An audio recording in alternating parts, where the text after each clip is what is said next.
வணக்கம். பசியின் வாசிப்புகளில் கம்பராமாயணம் யுத்தகாண்டம் பகுதியில் இரண்யன் வதைப்படலத்தின் தொடர்ச்சி.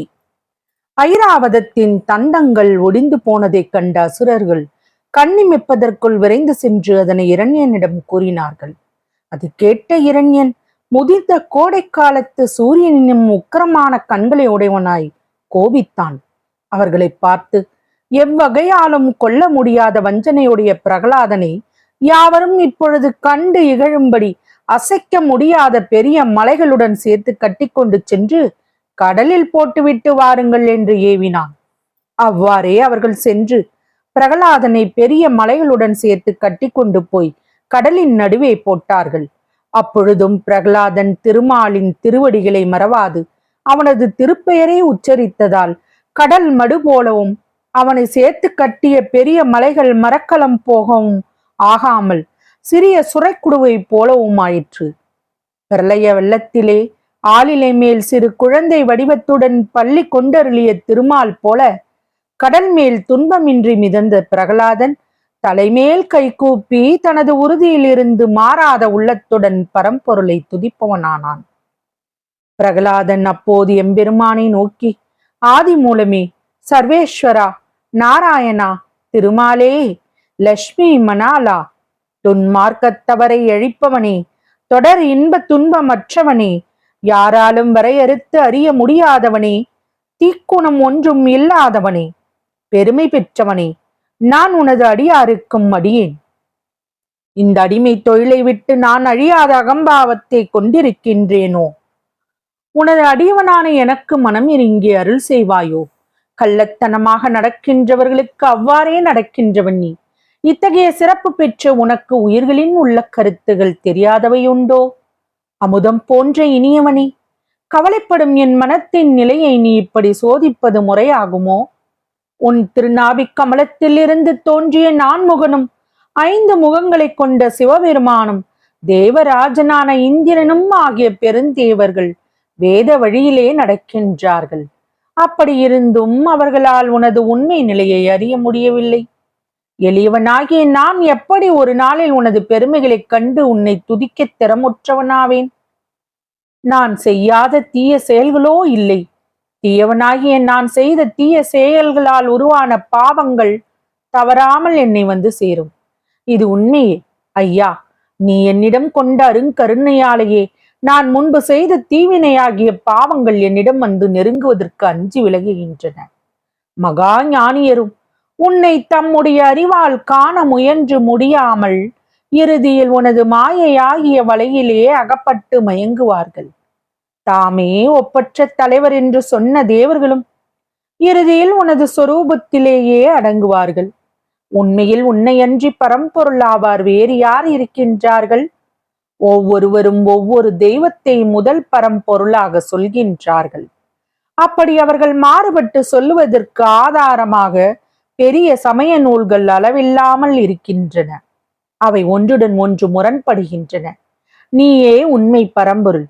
ஆகவே உனது நிலையிலிருந்து நீ எப்பொழுதும் மாறுபடுவதில்லை. வேத பொருளே, நீ இப்படியெல்லாம் கபட நாடகம் நடிக்கின்றாயோ? நீயே யாவுமாக இருக்கின்றாய். உன்னை அறியாத என்னை போன்றவர்கள் உன்னை பிரமன் என்றும் சிவன் என்றும் இப்படி வெவ்வேறு பொருட்களால் குறித்தால் அது எப்படி பொருந்தும்?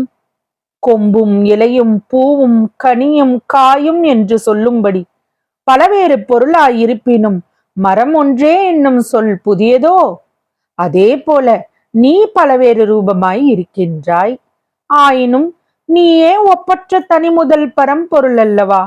உலகங்கள் உன்னிடத்தில் தோன்றி தமக்குள்ள பலவேறு வகைப்பட்டவையானாலும் உன்னிடம் இருந்தும் வேறுபட்டவையாகுமோ? பொன்னாபரணங்கள் அப்பொன்னை விட்டு வேறாகின்றனவில்லையே. தாயும் தந்தையுமாக வந்து நீயே அன்புடன் என்னை படைத்தருளினாய். நீ எழுந்தருளியுள்ள நெஞ்சத்தை உடையவன் நான். எனக்கு பிறவி நோய் தந்த நீயே அந்த நோய்க்கு மருந்தாகவும் ஆவாய் என்று பலவாறு சொல்லி துதித்தான். இரண்யன் தன் மகன் பிரகலாதன் இன்னும் இறக்காமல் இருக்கின்றான் என்பதை அறிந்தான்.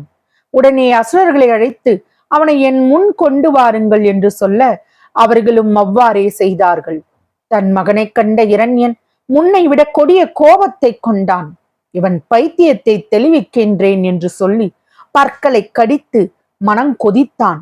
பின்பு இரண்யன் பிரகலாதன் திருமால் மேல் கொண்ட பக்தி பைத்தியத்தை போக்க சில வழிகளை சொல்லி அதை நிறைவேற்றும்படி அவர்களுக்கு கட்டளையிட்டான்.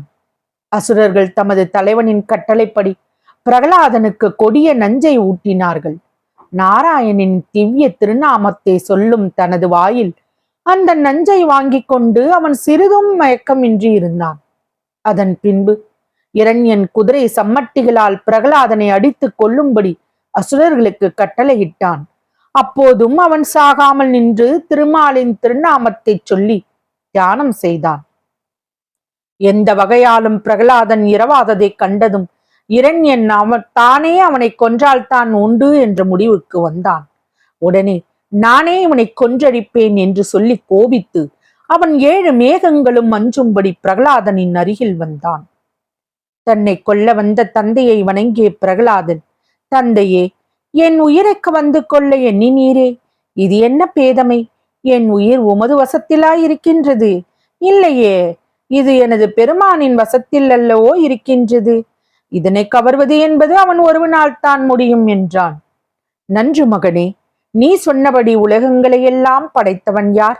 என் பெயரை சொல்லி நாளும் துதித்து வாழ்கின்ற மும்மூர்த்திகளா, இல்லை முனிவர்களா, அல்லது என்னிடம் தோற்று அழிந்த தேவர்களா?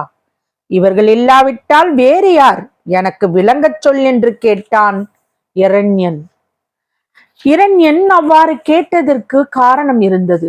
பிரகலாதன் சொல்லியபடி ஒருவன் உண்டு என்றால் அவனை அவன் காண்பிப்பானால் காணலாம் என்று இரண்யன் எண்ணினான். அதனால் தன் மகனை கொல்லாமல் அவன் நின்றான். பிரகலாதன் உடனே தந்தையின் கேள்விக்கு பதில் சொல்லத் தொடங்கினான். தந்தையே, உலகங்களை படைத்து அவ்வுலகங்களிலே பலவேறு வகைப்பட்ட உயிர்களை உண்டாக்கி அவ்வுயிர்களிலே நிலை பெற்று நிற்பவன் யார் என்றால், மலரில் வாசம் எள்ளில் எண்ணெயும் போல எப்பொருள்களிலும் கலந்து நிற்கின்ற திருமாலே ஆவான். அவனே என் தலைவன். அவன் எங்கும் நீக்கமர நிறைந்திருக்கின்றான். உண்மையை உமக்கு நான் எடுத்துச் சொன்னால் அதனை நீர் நிச்சயமானது என்று நம்புகின்றீர் இல்லை. உம்மிடத்திலே இந்த நம்பிக்கை இல்லாததாலேயே அவன் உமது கண்களுக்கு புலப்படாதவனாக இருக்கின்றான். சாத்வீகம், ராஜசம், தாமசம் என்னும் 3 குணங்களும் அவனுடையவை. படைத்தல், காத்தல், அழித்தல் என்னும் 3 தொழில்களும் அவனுடையவை. அரி, அயன், சிவன் என்னும் மூர்த்திகளின் வடிவமும் அவனுடையவை. சூரியன், சந்திரன், அக்னி என்று 3 ஒளிகளும் அவனுடைய திருக்கண்கள். சொர்க்கம், மத்தியம், பாதாளம் என்னும் 3 உலகங்களும் அவனுடையவை. முதலும் நடுவும் முடிவும் ஆகிய 3 நிலைகளுக்கும் உரிய எல்லா பொருட்களுக்கும் சாட்சியானவன் அவனே. இதுவே வேதத்தின் முடிவு. இதுவே சத்தியம். தொடரும். பசியின் வாசிப்புகளை சப்ஸ்கிரைப் பண்ணுங்க, லைக் பண்ணுங்க, ஷேர் பண்ணுங்க.